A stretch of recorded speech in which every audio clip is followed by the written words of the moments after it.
Assalamualaikum warahmatullahi wabarakatuh. Mengawali pembelajaran kita untuk matematika wajib di kelas 12 ini, maka bahasan kita yaitu mengenai peluang. Nah, untuk peluang ini sendiri dia terdiri atas dua bahasan nantinya. Yang pertama ada aturan pencacahan, kemudian yang kedua adalah kejadian majemuk.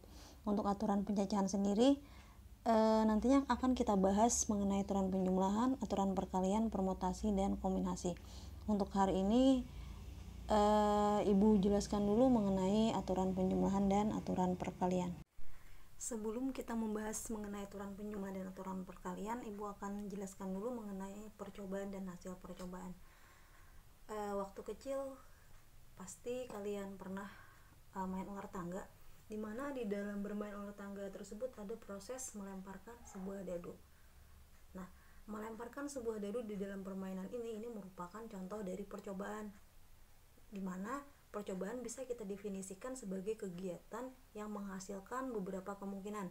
Jadi nih, percobaan kalian di sini misalkan melemparkan sebuah dadu. Melempar satu dadu.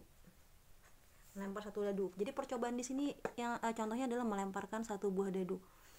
Maka hasil dari percobaan yang kalian lakukan atau hasil dari pelemparan dadu tersebut, maka munculnya mata dadu 1, 2, 3, 4, 5, atau 6. Jadi misalkan ini percobaan nih, maka hasil percobaannya bisa muncul mata dadu 1, 2, 3, 4, 5, sampai 6 ya, sampai 6 aja. Nah, di dalam peluang 1, 2, 3, 4, 5, 6 ini atau hasil percobaan ini dinamakan dengan ruang sampel. Ruang sampel ini adalah seluruh kejadian yang mungkin muncul ketika percobaan itu kalian lakukan. Kalau dalam matematika itu disimbolkan dengan S. Jadi ini berarti S-nya atau ruang sampelnya, ini S atau ruang sampel. Ruang sampel atau S di sini adalah 1, 2, 3, 4, 5, 6. Jadi ini ruang sampel itu adalah semua kejadian yang mungkin muncul pada saat percobaan kalian lakukan. Nah, misalkan contoh yang lain, percobaan melemparkan satu buah uang logam. Jadi misalkan percobaannya adalah melempar satu buah uang logam. Maka hasil percobaan yang muncul atau ruang sampelnya pada pelemparan satu buah uang logam di sini adalah kemungkinan muncul adalah bisa angka, bisa gambar. Sehingga S-nya atau ruang sampelnya di sini adalah angka dan gambar. Nah, kemudian ada lagi istilahnya yang dinamakan dengan titik sampel. Nah, titik sampel di sini adalah anggota dari ruang sampel. Jadi kalau misalkan dari satu buah dadu tadi, maka titik sampelnya adalah 1, 2, 3, 4, 5, 6. Nah, untuk uang logam titik sampelnya adalah angka dan gambar. Itu titik sampel. Jadi titik sampelnya adalah anggota dari ruang sampel. Kalau ruang sampel tadi semua kejadian yang mungkin muncul pada saat percobaan dilakukan. Sekarang ada lagi istilah banyaknya titik sampel. Banyaknya titik sampel. Nah, kalau misalkan melempar dadu tadi, maka banyaknya titik sampelnya adalah ada 6. Jadi NS-nya di sini banyaknya titik sampel di sini ada 6. Kalau pada saat melempar satu buah uang logam, maka banyaknya titik sampelnya adalah 2, karena kejadian yang mungkin terjadi kan pada saat melempar satu buah uang logam bisa angka, bisa gambar. Jadi cuman ada 2 kemungkinan. Kemudian ada lagi istilah yang dinamakan dengan kejadian. Nah, untuk kejadian ini sendiri biasanya disimbolkan dengan abjad huruf kapital, jadi A, B, C, D selain S, karena S sudah digunakan untuk ruang sampel. Misalkan kejadian pada pelemparan dadu munculnya mata dadu ganjil. Misalkan berarti kejadiannya di sini adalah munculnya mata dadu ganjil. Misalkan A adalah kejadian muncul mata dadu ganjil. Maka di sini banyaknya A atau anggota dari A adalah yang ganjil, berarti kita ambil karena ruang sampelnya 1, 2, 3, 4, 5, 6. Yang ditanyakannya sini adalah kejadian muncul mata dadu ganjil. Kita ambil yang ganjilnya aja, berarti 1, 3, sama 5. 1, 3, 5. Sehingga banyaknya kejadian muncul mata dadu ganjil adalah ada 3. 1, 3, 5 ada 3 kejadian. Di sini ada contoh lain dari percobaan, yaitu tim Indonesia mempunyai 2 kaos, yaitu merah dan putih, serta 3 celana merah, putih, dan hitam. Nah, ada berapa banyak variasi seragam yang dapat dikenakan oleh tim Indonesia? Nah, untuk menentukan banyaknya variasi atau sama aja dengan menentukan banyaknya ruang sampel, bisa digunakan dengan 2 cara. Yang pertama dengan tabel, kemudian yang kedua nantinya ada dengan diagram pohon. Bisa kalian lihat pada tabel variasi seragam yang mungkin di sana terdapat 6 variasi seragam yang dapat dikenakan oleh tim Indonesia. Jadi di sini ruang sampelnya ada 6. Selanjutnya untuk contoh yang lain, di sini percobaan melempar satu buah dadu dan satu uang logam. Maka hasil percobaannya akan kita daftarkan dulu. Yang pertama dengan diagram pohon. Bisa kita tuliskan yang pertama untuk kemungkinan uang logam dulu, kan ada 2 hasil percobaan, yaitu angka dan gambar. Jadi kita singkat aja di sini untuk angka, gambar. Nah, kemudian kalau untuk satu dadu kan kemungkinannya ada 6 mata dadu, bisa mata dadu 1. Jadi ini kita daftar. Bisa nanti hasil percobaan yang keluar bisa angka dengan mata dadu 1, 2, 3, 4, 5 sama 6. Gambarnya ke bawah.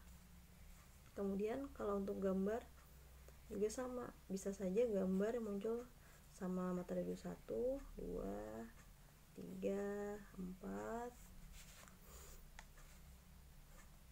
5 sampai 6. Nah, kemudian pasangan berurutannya bisa didaftarkan seperti ini. Jadi ini angka sama 1. Jadi A1, di sini A2. Kemudian selanjutnya A3 sampai A6, angka sama 6. Di sini bisa kemungkinan yang muncul gambar sama mata dadu 1, kemudian bisa gambar sama mata dadu 2, sampai nanti terakhir gambar sama mata dadu 6. Nah, di sini ruang sampelnya atau jumlah titik sampelnya ada 12, 1, 2, 3 sampai 6. Di sini juga ada 6, berarti NS-nya ada 12. Nah, sekarang kalau yang 2 berdasarkan kita menuliskan hasil percobaannya berdasarkan tabel. Maka di sini sebenarnya sama saja. Bisa yang di atas di sini bisa untuk mata dadu dulu. Di samping untuk kita bagi 2 di sini. Jadi di sini untuk mata dadu, di sini untuk uang logam. Kita singkat. Jadi dadu di sini mata dadu ada 6, 1, 2, 3, 4, 5, 6. Nah, untuk uang tadi, untuk uang logam kan ngomongnya ada 2, angka sama gambar, tinggal kita urutkan. Jadi ini A1, di sini A2, ini A3, A4, A4, A5, di sini A6, di sini G1, G2, G3, G4, G5 sama G6. Jadi sama jumlahnya ada 12. Jadi untuk menuliskan ruang sampel atau menuliskan hasil percobaan ada 2 cara, bisa dengan diagram pohon atau bisa dengan tabel. Selanjutnya kita masuk ke aturan penjumlahan dan aturan perkalian. Untuk aturan penjumlahan dulu, misalkan pada suatu kejadian Andi mempunyai 5 kemeja dan 4 kaos. Kemudian pada saat akan pergi dia memakai salah satu dari keduanya. Bisa dia memakai kemeja atau kaos, bukan keduanya ya, memakai salah satu dari kemeja atau kaos. Sehingga untuk menyelesaikan masalah ini digunakan aturan penjumlahan, tinggal dijumlahkan 5 ditambah 4. Jadi diketahui kejadian pertama mempunyai M hasil yang mungkin, kejadian kedua mempunyai N hasil yang mungkin jika salah satu, bukan keduanya nih, salah satu dia memilih antara kemeja atau kaos. Yang harus terjadi, maka banyak hasil yang mungkin adalah M ditambah N. Pada soal biasanya untuk aturan penjumlahan ini dia menggunakan kata-kata atau. Jadi untuk penghubungnya itu menggunakan kata atau. Kalau menggunakan kata atau diselesaikan dengan aturan penjumlahan. Selanjutnya untuk aturan perkalian, misal di sini pada permasalahan ini Budi mempunyai 5 kemeja dan 4 celana. Pada saat akan bepergian, Budi memakai salah satu pasangan kemeja dan celana yang dimilikinya. Nah, pada kasus ini keduanya harus digunakan secara bersamaan. Namun di sini ada beberapa pilihan. Untuk kemeja di sini ada 5 pilihan, sedangkan untuk celana ada 4 pilihan. Karena keduanya harus terjadi secara bersamaan, dia harus memakai kemeja sekalian celana, sehingga permasalahan dapat diselesaikan dengan aturan perkalian. Jadi 5 dikali 4 sama dengan 20. Diketahui kejadian pertama mempunyai hasil M yang mungkin, kemudian kejadian kedua mempunyai hasil N yang mungkin, maka banyak kemungkinan kejadian terjadi adalah M dikali N. Pada soal biasanya untuk aturan perkalian dia menggunakan kata-kata dan.